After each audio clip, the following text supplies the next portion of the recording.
नृत्य करने वाली 12 परियां। एक समय की बात है, किसी देश में एक राजा राज किया करता था। उसकी 12 राजकुमारियां थीं, जिनसे वह अपनी जान से भी ज्यादा प्यार करता था। यही वजह थी कि राजा को सभी राजकुमारियों की सुरक्षा की बहुत चिंता रहती थी।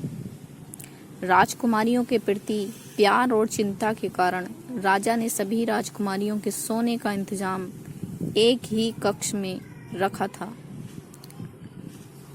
राजा के सोने के बाद सभी राजकुमारियों के कक्ष के बाहर ताला लगा दिया जाता था। इसके बावजूद हर रात राजकुमारियां नए जूते पहनकर सोती थीं और अगली सुबह उनके जूते घिसे और फटे मिलते थे।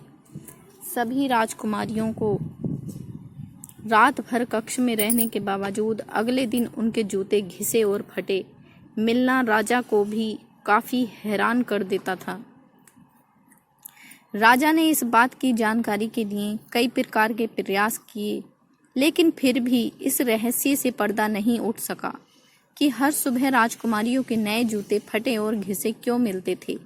एक बात की सच्चाई पता लगाने के लिए एक दिन राजा ने घोषणा करवा दी कि जो भी राजकुमारियों के इस रहस्य के बारे में जानकारी देगा, उसका विवाह राजा उस व्यक्ति की पसंद की अपनी किसी भी एक बेटी के साथ करवा देगा। विवाह के साथ ही उस व्यक्ति को भविष्य में राज्य का राजा भी बनवाया जाएगा।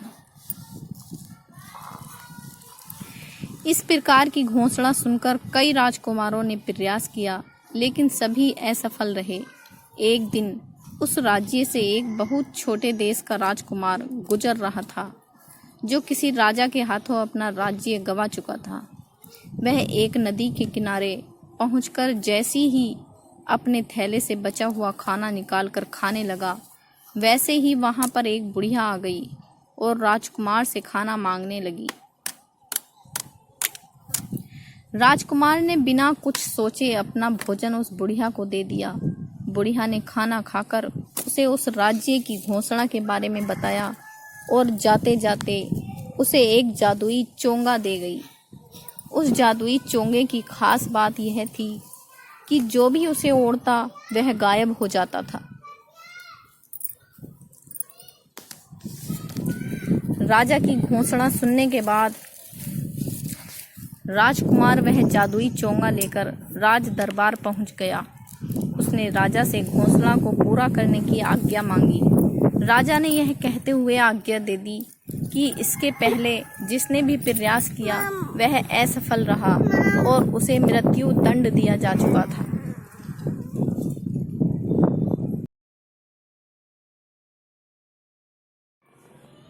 राजा की बात सुनकर राजकुमार ने कहा कि कोई बात नहीं, उसे यह शर्त मंजूर है। फिर राजा ने उसे राजकुमारियों के बगल वाला कक्ष सोने के लिए दे दिया और उसके खाने पीने का बढ़िया इंतजाम किया गया। जब रात हो चली तो सोने के वक्त सबसे बड़ी राजकुमारी एक जूस से भरा गिलास लेकर आई। राजकुमार ने जूस ले लिया और राजकुमारी वहां से चली गई। राजकुमार ने जूस नहीं पिया और खिड़की से फेंक दिया। कुछ देर के बाद सोने का नाटक करने लगा। जब राजकुमारियों को लगा कि राजकुमार सो चुका है, तो सभी राजकुमारियां कहीं जाने की तैयारी करने लगीं। इस बात का आभास होते ही राजकुमार ने चोंगा ओढ़ लिया और सभी राजकुमारियों पर गायब होकर नजर रखने लगा।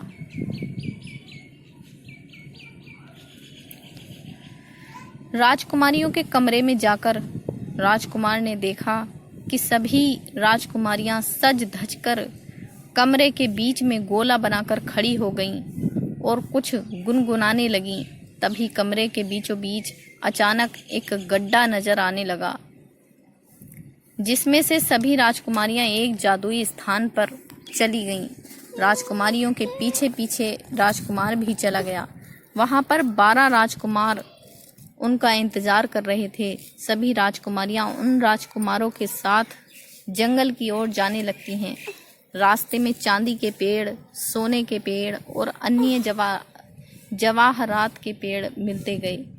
राजकुमार हर पेड़ से एक एक पत्ती तोड़कर अपने पास रख लेता है। जंगल में कुछ दूर जाने के बाद एक महल दिखाई दिया। महल में जाने के बाद वहां अपने आप ही एक मधुर संगीत बजने लगा।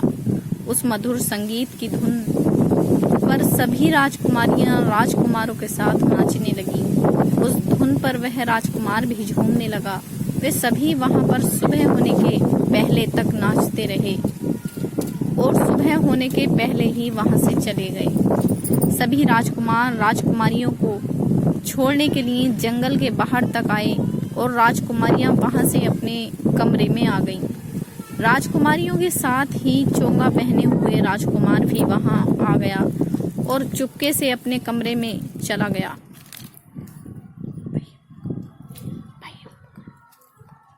सुबह होते ही राजकुमार को राजा के दरबार में बुलाया और रहस्य के बारे में पूछा। राजकुमार ने राजा को जंगल से तोड़ी गई सोने और चांदी की पत्तियां दिखाते हुए रात की पूरी घटना के बारे में बताया। जब राजा ने राजकुमारियों से इस बारे में पूछा तो सभी राजकुमारियों ने हामी भरते हुए सिर हिलाया।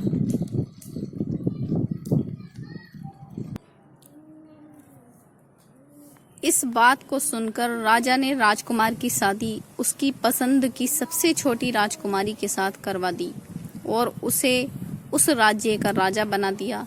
नया राजा अपनी रानी के साथ सुख पूर्वक रहने लगा।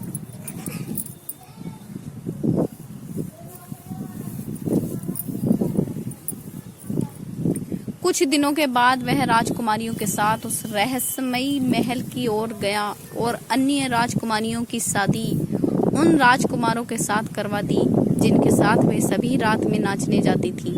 इसके बाद सभी खुशी खुशी रहने लगे। कहानी से सीख मिलती है, हमें हमेशा मुश्किल समय में हिम्मत से काम लेना चाहिए और अपनी बुद्धि का इस्तेमाल करते हुए हर समस्या का हल निकालना चाहिए। तो दोस्तों, आपको हमारी ये कहानी कैसी लगी, इसे लाइक और सब्सक्राइब ज़रूर करना और ऐसी ही प्यारी कहानियाँ सुनने के लिए हमारे YouTube चैनल से जुड़ना। धन्यवाद।